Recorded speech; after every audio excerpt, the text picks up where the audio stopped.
We're based in San Francisco. Oh, okay. Yeah. All right. I like a chain smoking CEO. That's cool. Yeah. Like we gotta. We're a little like countercultural for the Bay Area. Yeah, that's great. I'm all about better living through chemistry, and I think there's a way that my ancestors were able to function as like ADD has definitely been in my genetic line for a All few right, centuries. that's But great. like Adderall didn't become a thing until 30 years, and I'm pretty sure my ancestors just got by because we only made it from the hunter-gatherers into industrialists because of nicotine. So Yep. I with those roots. But yeah, so yeah. Oh, cool. Yeah. All right. So in terms of, um, let's just go with like. Actually, let's just do it this way because I might principles of Rome. All right. So one is like I'll just write them first and then we can show what they're going to be about. Okay. Attention management. Like I want to know. So basically, whenever I'm doing these sort of things, right, I'm going to do something like user interview or like demo with Mike from Sherpa PG, right? And now I can go into this later on, and then I'll just be able to like pull up the notes from here. Oh, But nice. and then I can like go and I can look, if we were in my actual Roam instance, there's like 90 user interviews and demos that I've done. And so I can look at my notes and I can see, okay, like which subset of those people were migrating over from Evernote, and I have to show them a particular set of things. What are the demos that I gave there? So I can just redo those demos again. Instead of And you just been sitting there doing chain interviews like nonstop, right? a bit, yeah. I mean, I've been since we launched, I've had to slow down a little bit on the engineering side, unfortunately. So I try to like, set my calendar such that I've got time to still actually work on the product. Like, how many do you do a day demos? I cut it back. There was a time in the very beginning where I was doing like 3 to 5 a day. And then these days, and then a bunch of those ended up just becoming investor calls because investors started reaching out through the user interview channel. Oh, wow. And then so that also like, encouraged me to keep doing them because Oh, wow. you never know when like someone's going to actually want to work for us or someone's actually going to want to put money in that's coming in through the user interview call. So, but also they're just really good for, it's the main way that I get feature requests, and I like watch people use the tool so I can figure out what kind of bugs we have there. So, the user interviews have a lot of benefit. And am I right that at this point it's a web app? Yeah, so we're working on the offline right now. Like you can make it. If you don't shut your computer down and you're the only person using Roam, you can just keep going. Like, and it'll be stored in local storage. But if your computer like crashes while you're offline, it won't save your data. So what we're working on right now is making it so that you can download a like desktop client that will like store the stuff locally on your machine first before it syncs it to the cloud. So yeah, that's the. Okay. And And I think do you have a mobile app? not yet, but that's one of the reasons it's all of our competitors have like mobile apps and offline and all those other things, but we've still been having people switch because like Roam has a very different paradigm. Cool. Yeah, So, I'm people excited have been to switching see even it. though we don't yet have all that stuff. So what I just did there, just so you know, is Control O. If I'm inside a particular link, if I hit Control O, it's going to open that page. And then, for me, like the back keyboard shortcut is Command for Mac, Command arrow, and Command forward is going to bring me to where I was last. But yeah, so if I go to and if I Control Shift O, it's going to open up that link in the sidebar. So that's just another like little hack for you. Okay. So all right, so let's go back. So in terms of attention management, I want to know where my time is going. So when I do user interviews with people, what I will, or like not just user interviews, when I'm like working on a particular project, what I'll do is I'll hit the / command, which is going to bring up all these things, and I'll start typing until current time is selected. Then I hit enter, and that's just going to insert in a 24-hour timestamp just what the current time is. So this is, you know, Oh, 1:15. cool. And so that way I have a lot of notes where I basically, you know, at the end of this call, I just do current time, and it's pretty manual right now where, you know, I'm going to just like look at it and calculate like 7 minutes. Right. Yeah.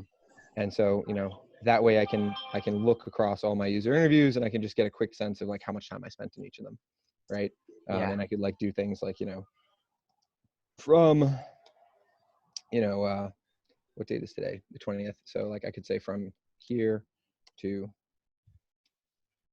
here, and then I might just add it up like 7 minutes from right there, right? And that's gonna link me back to this particular user interview, right? So that's just a way for me to do some time tracking. It's pretty manual right now. We have a lot more features around that in the future. Like I could also do here something like time 7, and then just pull in all my time tracking and filter it down in a bunch of ways. And I can generate sort of charts on this. So if I do like adder table, these are like more power features, but if you guys have Sherpas that are manually helping people go through some stuff, then you'll have some options like this. So for showing off like the really powerful, Roam is basically an Excel of note taking. So there's a lot of computational capacity inside it. But it basically starts as just like these indented lists, and you like sort of gradually learn the like powerful parts of the tool over time. But you don't need to learn them to start using it. You can literally just use it as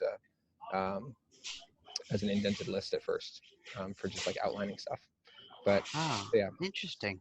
yeah. But I'm getting a little ahead of myself. I think like showing off attributes and tables is like a little further on. So the other is I follow a like GTD type inbox for tasks. And so in the course of my day, like while I'm in a user interview, right, if I have something like follow up, and I'm going to set the context of like what domain I'm going to be looking at, follow up email to Mike from Sherpa G. So this right now is, so this is now, the to-do is this checkbox where it's like, if I check it, it's going to be marked done. If I check it here, but this feature is sort of built on top of backlinks.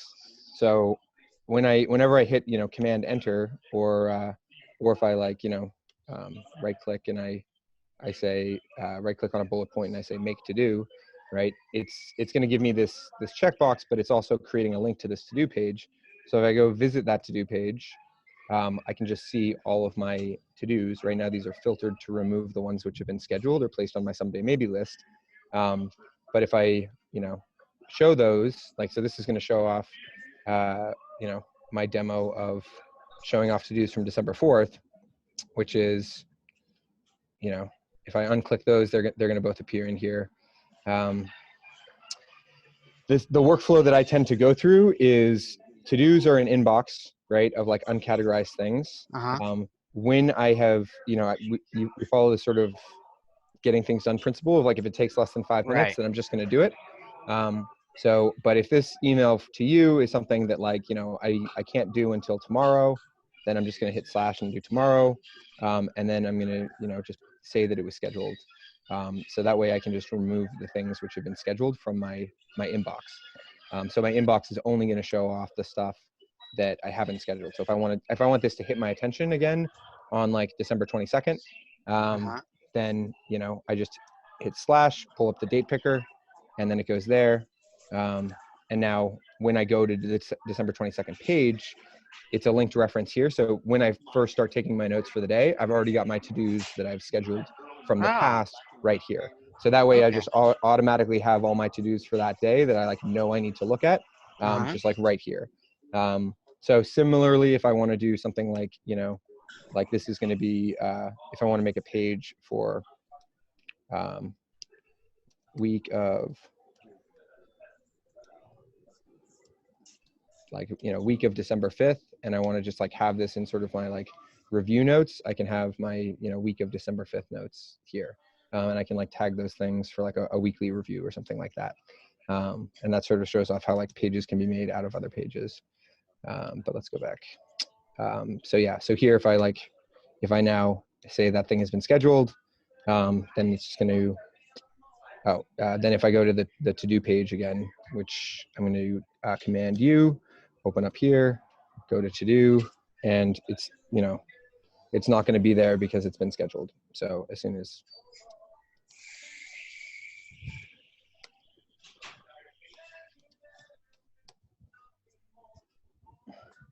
And you remove that manually, right? just by adding the tag, I have this filter applied so that I don't see my scheduled to-dos, and so that way I can see, like, I could see just what's been scheduled, right? That still hasn't been done. So I can look at these things and be like, oh yeah, like these things have been scheduled to be done, but maybe I should just do them now because I've got some spare cycles. So I can but if I want to remove them because I'm just trying to get to inbox 0, then I'm going to just shift click on that filter. So I find that scheduled thing and I shift click on it, and then it removes those ones which have been scheduled. But then this also lets me filter things down a little bit more granularly too. So for instance, let's jump back into GTD type tasks. Let's say that I have to send an email to Mike Norman, right? So now, like, you might see that I used the email link instead of just writing the word email.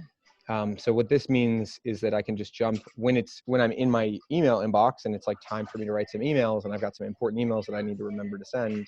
I can just click on that email tag and I can see, like basically what, I could link the concept of email, and then I could filter this thing down to just showing my to-dos related to email. And so this will basically just let me see, okay, who do I need to send an email to? I'm in the context where I'm sending emails. I don't need to look at any other to-dos. I just need to look at emails that I've got to send. And like, but if there are some things that I need to do in order to complete that, I can also put this in here and say, like, convert our like investment docs to PDF, right? Maybe I need to send this. Hold on, let's see if I can even drag that. I can drag that here. Yeah. So if I have to like convert our investment docs to PDF before I can send him this email, right? Then this is gonna let me do that. So it's gonna let me like show the to-dos that are sort of prerequisite right here. Right. So yeah, let's just jump back to this. So that's sort of like this idea of GTD type inboxing. But the other thing that, okay, so like, But I mean, you have it here, so you just flip over to your what email client do you use? what email client do I use? I use Superhuman. Oh, okay. So do you flip over to there and actually delete the email or archive it or something? Oh, when I answer it, I mean, answering is not the same thing. Like, I'll often draft, if it's a really important email, I will actually write it in Roam often. So I'll Oh, cool. basically switch to view as documents so that I don't have these bulleted lists.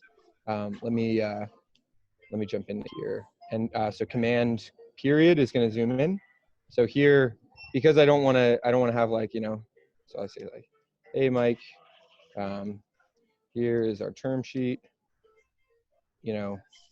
Our routing numbers are, and then I'm going to just like, I can just find like, if I'd Oh, written, wow. if I'd Nice. written somewhere else, like if I had a document which said like, bank info, right? Yeah, And then I'm going to open this over here, and then I'd say like routing number that's very cool.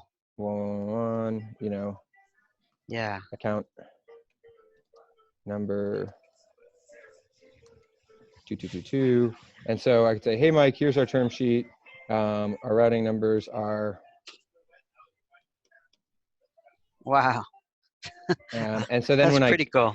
when I copy paste this, right? If I just copy Uh-huh. that and I, like open up my email client, compose a new email, Mike at Sherpagy, and I just paste it in, right? It's going to paste in the actual text. It's not going to paste in the Yeah. route. And so this is going to allow me to just like, I can reuse paragraphs, or if I say like, here are the, rules for Roam. Let me just open this over here.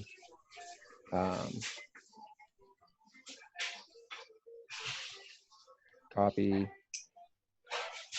command back. Right, here are the rules for Roam. Paste this stuff in here, right? Or yeah, like that kind of thing. Actually, let me open this over here. Let me just copy block refs. So rather than just copy pasting, if I copy block references, when I paste it out of Roam, it's just going to show me the content. But if I paste a reference, then I get this little footnote, which will tell me that I had been using it in like this email, right? So I can actually like, you know, see all the other places where I've used this piece of information before. But I can just undo that. So yeah, so that's how I'm writing emails when they're like important emails that are like, you know, like strategically important ones, like emails that I have with investors or with potential clients or like those kinds of things. Like where I want to like make sure I get my language right. I might actually be like reusing some information like my routing numbers or my account number. Like I don't want to have to like go find that somewhere. It should be just like at my fingertips to just be like account number, you know? If I can spell account number, like account number should just be an autocomplete away. I shouldn't need to remember it or go search for it. So that's how I like will write emails in Roam. Oh, very nice. Yeah, the important feature there is just remember view as document, because if you view as bulleted list, then then when I like copy that and jump into here, you know, when I paste it in, it's going to be a bulleted list, and I don't always want to be sending bulleted lists in my external messages. So yep. Okay. Cool. Should I tell you kind of like the two uses that I could see in our system? Sure.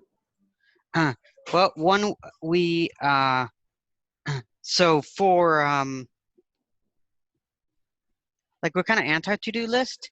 The so we have kind of like two types of actions people need to take, strategic and non-strategic, and that just depends if it's a project or not. Because if it's just like a one-shot, you know, call so-and-so to pick up the babysitter, then who cares?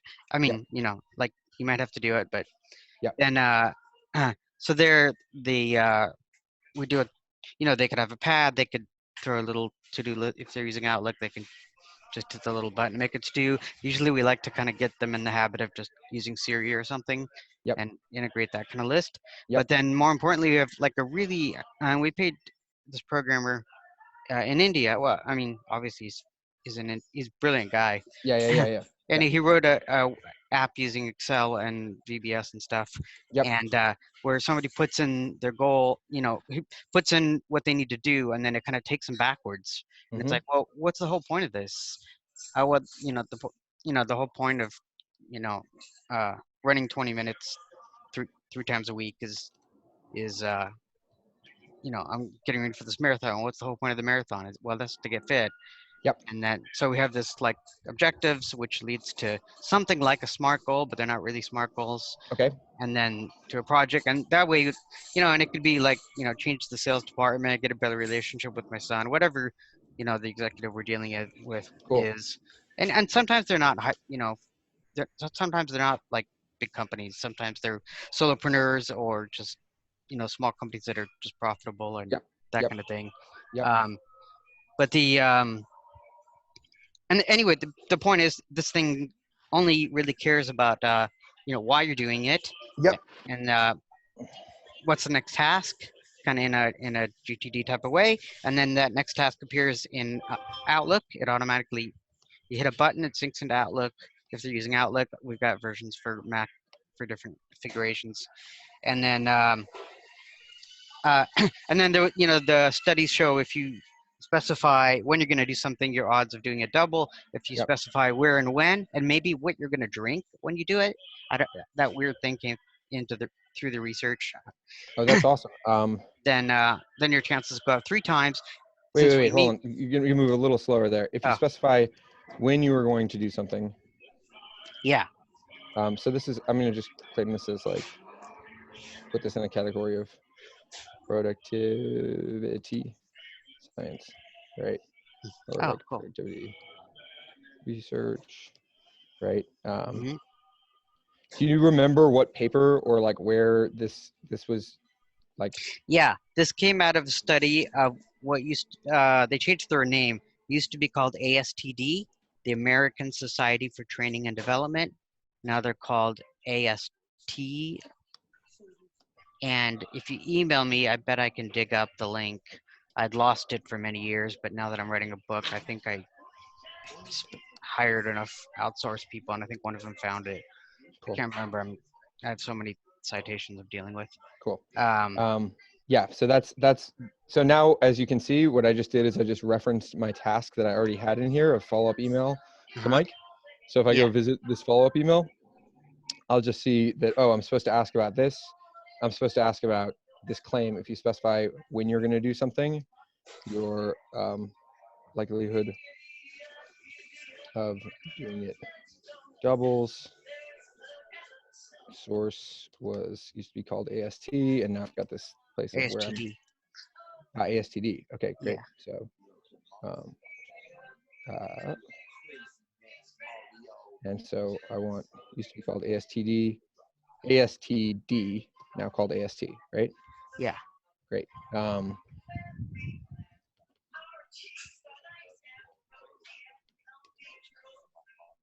Hello?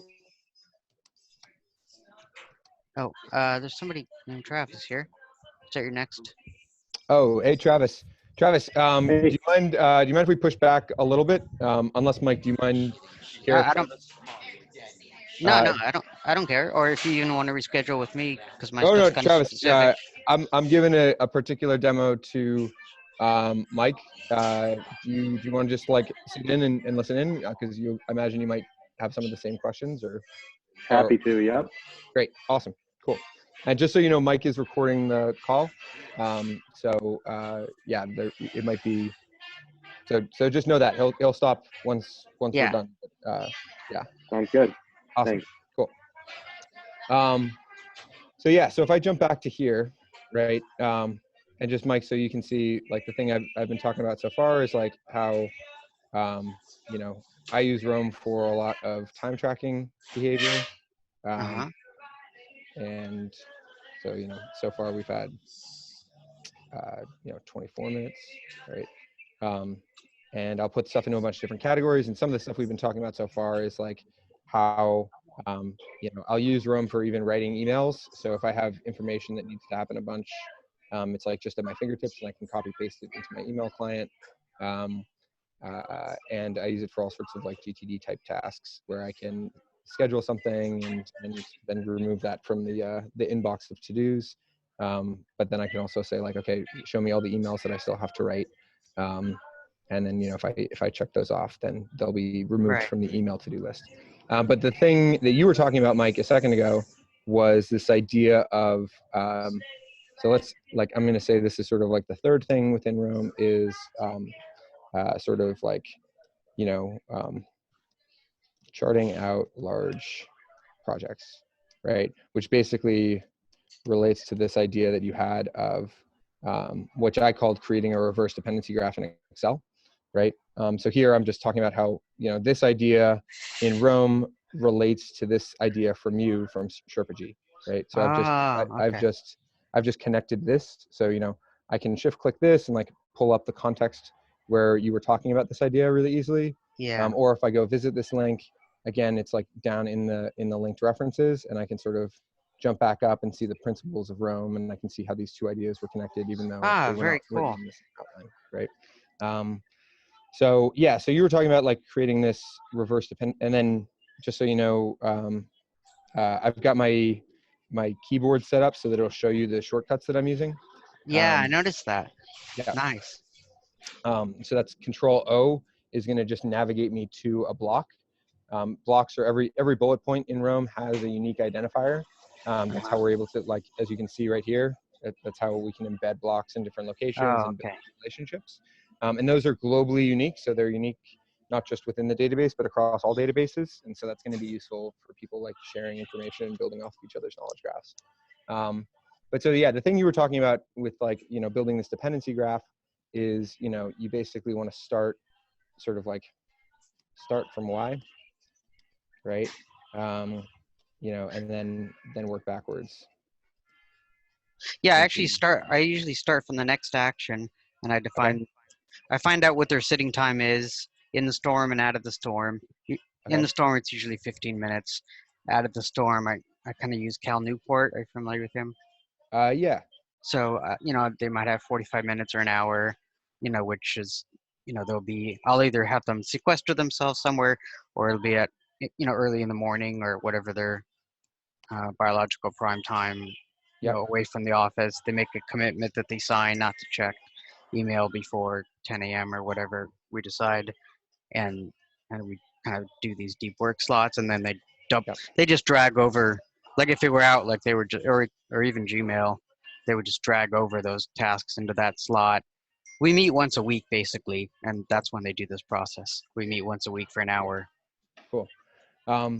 Yeah, I So mean, the way that we tend to track large stuff in Rome, right, is, and so this is where, for instance, you're like, well, a couple things might be useful. One might be the diagram, right? You can like generate a diagram where I said like, one of the examples you had was like get closer to my son, right? Um, and I can say like, well, in order to do that, I need to like be available for baseball games after 4 p.m., right? And like in order to do that, I need to like make sure I have my Cal booked up at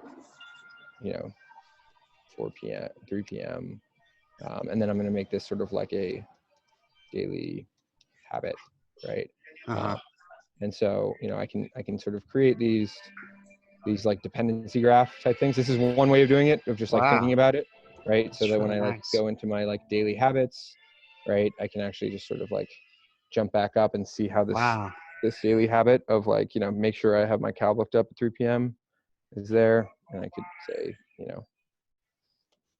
this is one of the daily habits I need to be checking every day, and like I might then put this starred on my sidebar, so my daily habit shortcut is available like every day.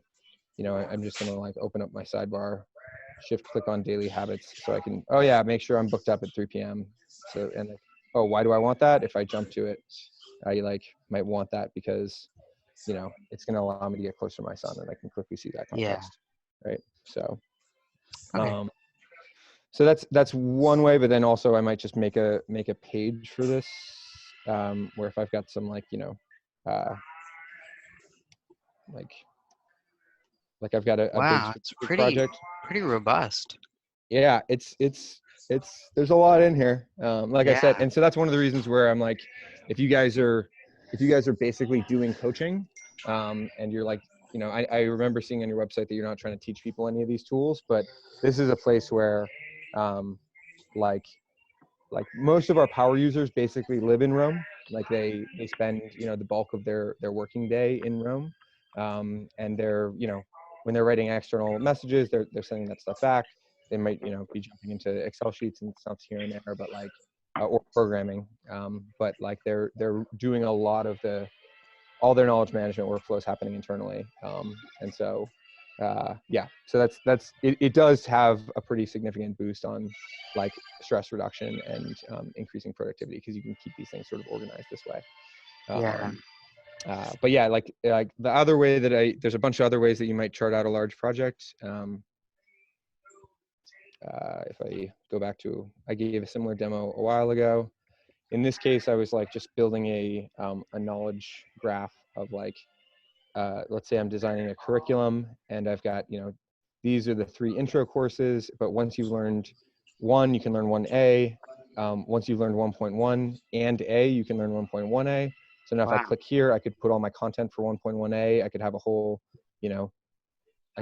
like subset thing like that follows the same structure as this.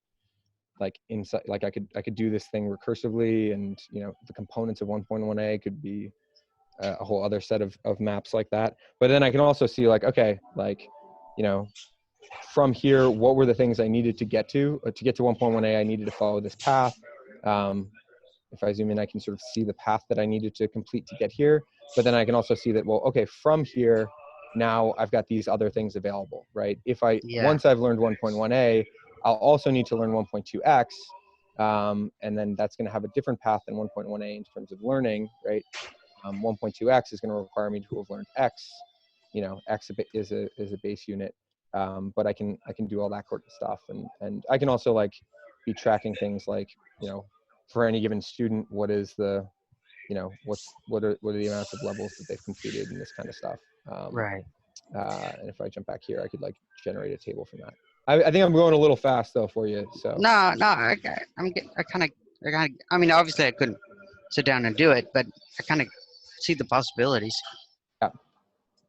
yeah. It's really the other thing that we use it for that we do is we call it externalization, and it's just the David Allen idea, which actually came from a professor named Uma. I can't pronounce her last name. Is that it's called the oh god, what's her name? So I want to call it Zeitgeist. She's a Russian immigrant and was part of a salon of academics in the 30s that found that it's basically what David Allen talks about with open loops and stuff like that. That these things will Yep. bounce around in your head. Like I call them pop-up alerts to kind of mimic the email thing. Yep.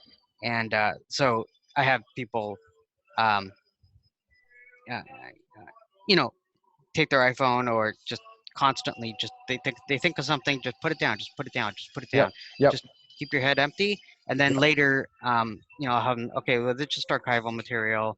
This will be something that will go into the project list thing, which is in Excel. Yep. But it's essentially all gets emailed to them, and they run it through this. Yeah. I basically think like the main thing I would suggest is, and I'm very happy to look through this Excel that you guys have. I think that you'll find that, especially like there's a lot of power in Excel for quantitative data, but the lack of really fast autocomplete and sorting and like being able to say like, okay, well let me see like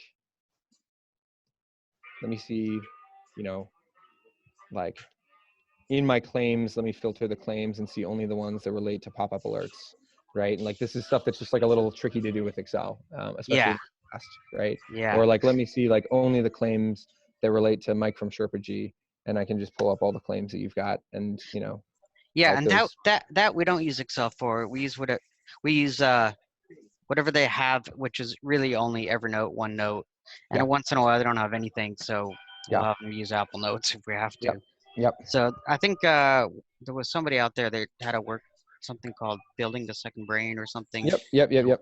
That was kind of doing that same concept of.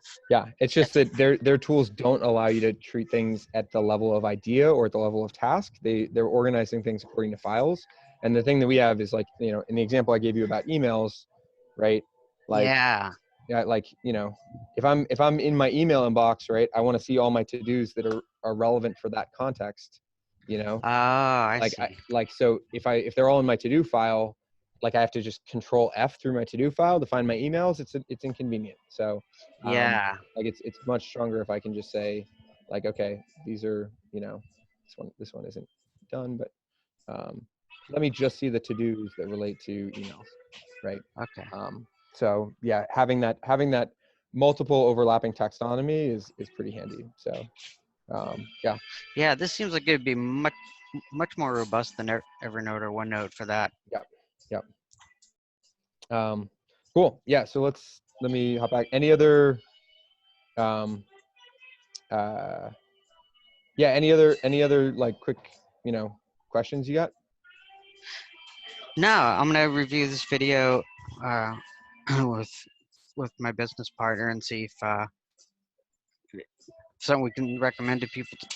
Cool. What I like about it is, since I'd say a good 60% of the people we deal with, they like.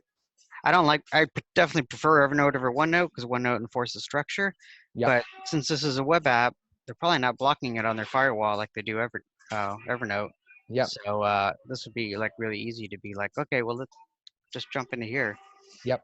And I'm happy to, especially if you guys are going to be doing multiple work sessions with them, I'm happy to, I don't know if you're the one who does a lot of the coaching or if there's other folks who do it, but like there's, in this like last, I guess 30 or 40 minutes, I've like shot through a bunch of those different flows. Yeah.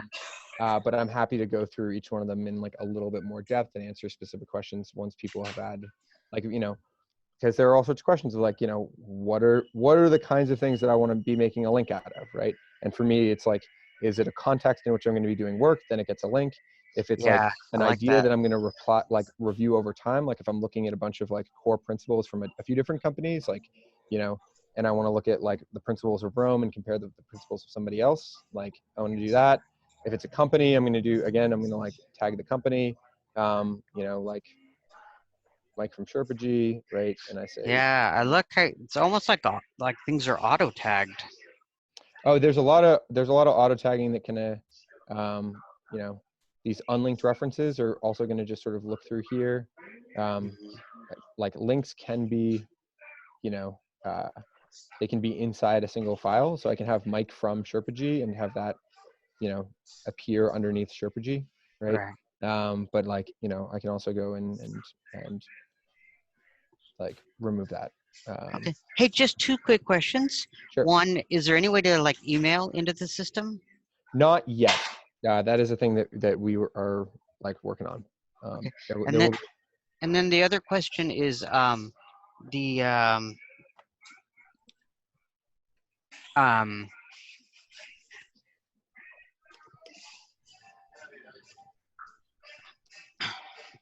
I can't remember the other question. Can I just email you when I remember? yeah, of course. Okay. Of course. And was your email in that invite? Yeah, it's also just Connor at Roam Research, CONOR at roamresearch.com is my email. Okay. Yeah, I imagine one of your questions might be pricing. It's going to be $14 a month. Oh, wow. That's so, awesome. Yeah. Yeah. Yeah. And pricing's, usually the people we deal with, pricing's not a big deal. Yeah, So pricing's they're pretty pricing sensitive. Yeah. yeah. So yeah, Okay. there's a lot more functionality. There's basically some like, you can do calculations in here. You can do like Excel type functionality. Wow. You can do all sorts of like crazy querying, especially once you start like, putting specific times on actions and like those kinds of things. You'll be able to get the average time spent on a project and those kinds of things. So, it's a tool that sort of like grows with the user in terms of what you're trying to do with it. So Yeah. Well, cool. this is fascinating. I think what you developed is amazing. So yeah, let me review this video Awesome. Yeah, great. and let me shoot you that question. It's right on the tip of my tongue. So I'll shoot you that in an email. Cool. And yeah. Awesome. Yeah. Hopefully we'll be talking again. Thanks.